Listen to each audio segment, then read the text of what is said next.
Sometimes people don't want to hear the truth because they don't want their illusions destroyed. What if I told you there's a philosopher who said God is dead, that morality is a lie, and the key to a good life is becoming a superhero? That's Friedrich Nietzsche. And let me tell you, this guy was intense. The most controversial philosopher of all time. For the past 30 days, I've been buried in his works. And let me tell you, it's been a wild ride. These are the three main concepts, so get ready to question everything you thought you knew. Who is Nietzsche? Nietzsche was a 19th century German philosopher who challenged traditional ways of thinking. He wasn't interested in following the crowd. He wanted people to create their own meaning in life. Nietzsche's core concepts. 1. The Übermensch. The Übermensch, literally translated as overman, is a central concept in Friedrich Nietzsche's philosophy. Often misinterpreted as a literal superhero, it's a more nuanced ideal. The Übermensch isn't about brute strength or dominating others. It's about self-mastery and overcoming limitations. This individual has the courage to question societal norms and forge their own path. They are independent thinkers who create their own values and find meaning in life without relying on external sources like religion. Think of it as the ultimate self-made success story. The Übermensch doesn't crave approval or validation from others. They are driven by a strong will to power, a constant push for self-improvement and excellence. This isn't about ruthless ambition, but about striving to be the best version of yourself, reaching your full potential and leaving your mark on the world. Nietzsche believed traditional ways of thinking held people back. The Übermensch represents the potential within us all to break free from these constraints and become the architects of our own lives. 2. The will to power. Friedrich Nietzsche's concept of the will to power isn't about brute force or crushing others. It's a deeper drive that pulsates through all existence. Imagine it as a constant striving, an inherent urge to overcome challenges and become stronger. This will isn't just about physical strength or competition. It's present in everything from a plant pushing through concrete to an artist refining their craft. It's the fire that fuels our creativity, the determination that pushes us to learn and grow. Nietzsche argued that this will to power isn't just about individual growth.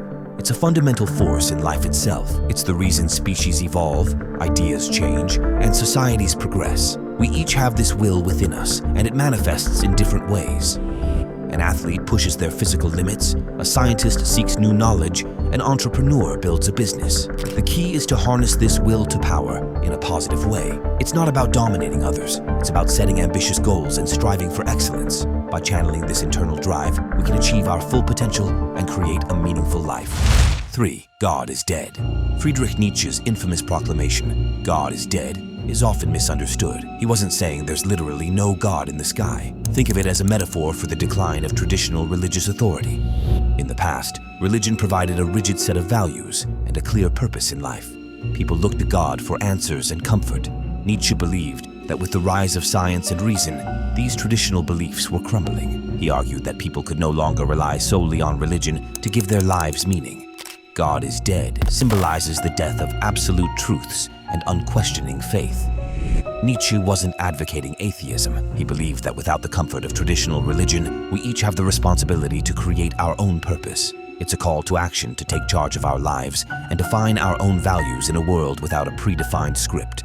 This concept can be unsettling, but it also holds immense potential. We are free to forge our own paths, question everything, and to find meaning in experiences and relationships. God is dead isn't a nihilistic statement. The controversy. Friedrich Nietzsche's philosophy is a double-edged sword. His ideas, while thought-provoking, have been misused and misinterpreted throughout history, leading to his controversial reputation. Concepts like the Ubermensch were twisted by totalitarian regimes to justify domination and violence.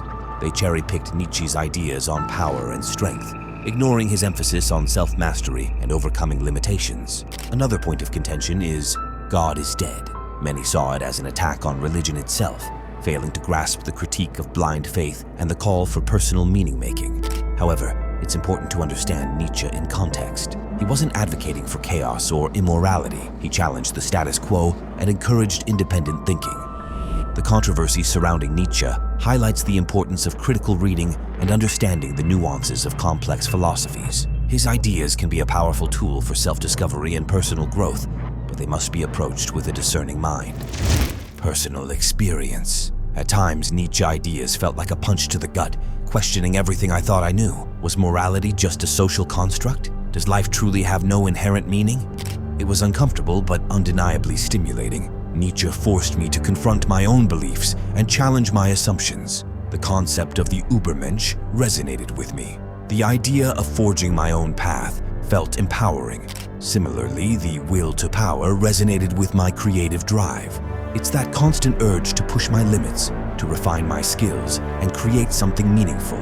However, God is dead was a tougher pill to swallow. While I appreciate the call for personal responsibility, a part of me still finds comfort in traditional values. Ultimately, Nietzsche's philosophy is a conversation starter, not a definitive answer book. It left me with more questions than answers, but that's the beauty of it. It compels you to think critically, explore your own values, and create a life of purpose on your own terms.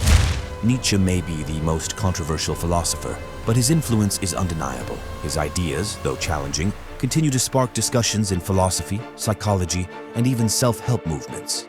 Nietzsche knew that after the death of God, which was something he regarded as really the ultimate catastrophe, the ultimate murder, that two things were most likely to happen. One would be a descent into a kind of counterproductive nihilism, the loss of all values, that's how he construed it, and all the psychological disorientation that goes along with that. And the other would be a radical turn towards a replacement totalitarian certainty, which he believed and said would likely come from the radical left in the form of something approximating communism. He nailed that like 1850.